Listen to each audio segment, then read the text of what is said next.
Hi guys, welcome back to ರೇಡಿಯೋದು YouTube channel. ಇವತ್ತು ನಾನು ಎನ್ ಕ್ವೀನ್ಸ್ ಪ್ರಾಬ್ಲಮ್ದನ್ನ ಚೀಟ್ ಶೀಟ್ ಕೋಡ್ನ ನಾನು ಹೇಳ್ತಾ ಇದ್ದೀನಿ. ನಿಮಗೇನಾದರೂ ಪ್ರಾಬ್ಲಮ್ಮು ಇದು ಅರ್ಥ ಆಗಲಿಲ್ಲ, ಏನೂ ಅರ್ಥ ಆಗಿಲ್ಲ ಅಂತಂದರೆ ಈ ಚೀಟ್ ಶೀಟ್ ನೋಡಿದ್ರೆ ಸಾಕು, ನಿಮಗೆ A to Z ಎಲ್ಲ ಕ್ಲಿಯರ್ ಆಗುತ್ತೆ. ಯಾವ ಥರ ಅಂತ ಹೇಳ್ಕೊಡ್ತೀನಿ ಬನ್ನಿ. ಫಸ್ಟು ಈಗ ಪ್ರೊಸೀಜರ್ನ ಫಾಲೋ ಮಾಡಬೇಕು. ಫಸ್ಟು ಎನ್ ಕ್ವೀನ್ಸ್ ಅಂತಂದರೆ 4x4 ಮ್ಯಾಟ್ರಿಕ್ಸ್.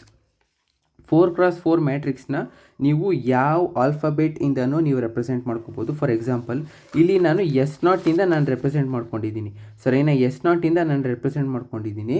ನೀವು ಯಾವುದೇ ಆಲ್ಫಾಬೆಟಿಕಲ್ ಲೆಟರಿಂದನೂ ರೆಪ್ರೆಸೆಂಟ್ ಮಾಡ್ಕೋಬೋದು, ಸರಿನಾ?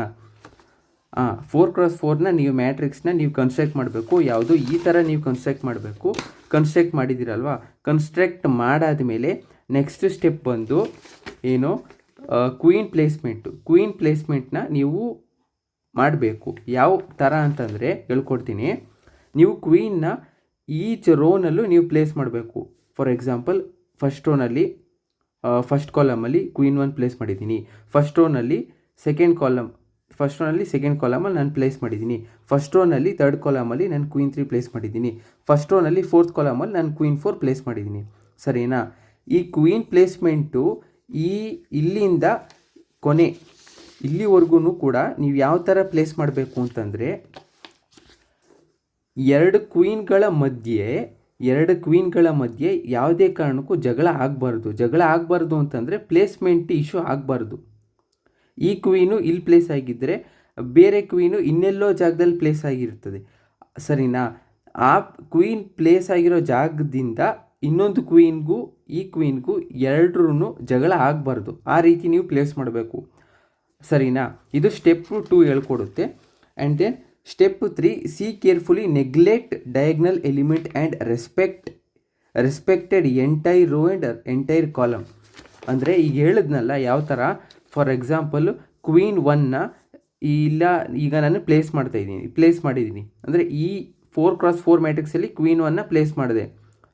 ಸ್ಟೆಪ್ 3ನ ನೀವು ಫಾಲೋ ಮಾಡ್ಕೊಂಡು ಹೋದರೆ ಎಂಟೈರ್ ರೋ ಮತ್ತು ಎಂಟೈರ್ ಕಾಲಮ್ ಮತ್ತು ಎಂಟೈರ್ ಡಯಾಗ್ನಲ್ ಎಲಿಮೆಂಟ್ನ ನೀವು ನೆಗ್ಲೆಕ್ಟ್ ಮಾಡಬೇಕು. ಮಿಕ್ಕಿರೋ ಸೆಕೆಂಡ್ ರೋನ ಪೊಸಿಷನ್ನ ನೀವು ಕನ್ಸಿಡರೇಷನ್ ಆಗಿ ನೀವು ತಗೋಬೇಕು. ಅದನ್ನೇ ನಾನಿಲ್ಲಿ ಮಾಡಿದ್ದೀನಿ. ಕ್ವೀನು ಅಂದರೆ second row third position, second row fourth position ಖಾಲಿ ಇದೆ, ನಾನು ಕ್ವೀನ್ನ ಅಲ್ಲಿ ಪ್ಲೇಸ್ ಮಾಡಿದ್ದೀನಿ, ಸರಿನಾ? ಈಗ ಈ ಕ್ವೀನ್ಗೂ ಮತ್ತು ಈ ಕ್ವೀನ್ಗೂ ಇಬ್ಬರು ಮಧ್ಯೆ ಜಗಳ ನಡೆಯಲ್ಲ. ಇದೇ ಥರ್ಡ್ ಸ್ಟೆಪ್ ಬಂದು ಇದೇನೆ, ಓಕೆನಾ? ಆ್ಯಂಡ್ ದೆನ್ ಫೋರ್ತ್ ಬಂದು each step jump the position. ಅಂದರೆ ಯಾವ ಥರ ಅಂತಂದರೆ, ಈಗ ಇಲ್ಲಿ ಫಸ್ಟು ರೋನಲ್ಲಿ ನಾನು ಪ್ಲೇಸ್ ಮಾಡಿದ್ದೀನಿ. ಸೆಕೆಂಡು ಪೊಸಿಷನ್ನ ನಾನು ನೋಡಿಕೊಂಡು ಇಲ್ಲಿ ಕ್ವೀನ್ನ ಪ್ಲೇಸ್ ಮಾಡಿದ್ದೀನಿ, ಸರಿನಾ? ಆ್ಯಂಡ್ ದೆನ್ ಇಲ್ಲಿ ಥರ್ಡ್ ರೋನ ನಾನು ನೋಡಿಕೊಂಡು ಇಲ್ಲಿ ಪ್ಲೇಸ್ ಮಾಡಿದ್ದೀನಿ. ಆ್ಯಂಡ್ ದೆನ್ ನೆಕ್ಸ್ಟು ಫೋರ್ತ್ ರೋನಲ್ಲಿ ನಾನು ಇಲ್ಲಿ ನೋಡ್ಕೊಂಡು ಪ್ಲೇಸ್ ಮಾಡಿದ್ದೀನಿ. ಇಷ್ಟೇ, ಇನ್ನೇನಿಲ್ಲ. ಈ ಚೀಟ್ ಶೀಟ್ ಕೋಡ್ನ ನೀವು ಅರ್ಥ ಮಾಡಿಕೊಂಡ್ರೆ ಸಾಕು.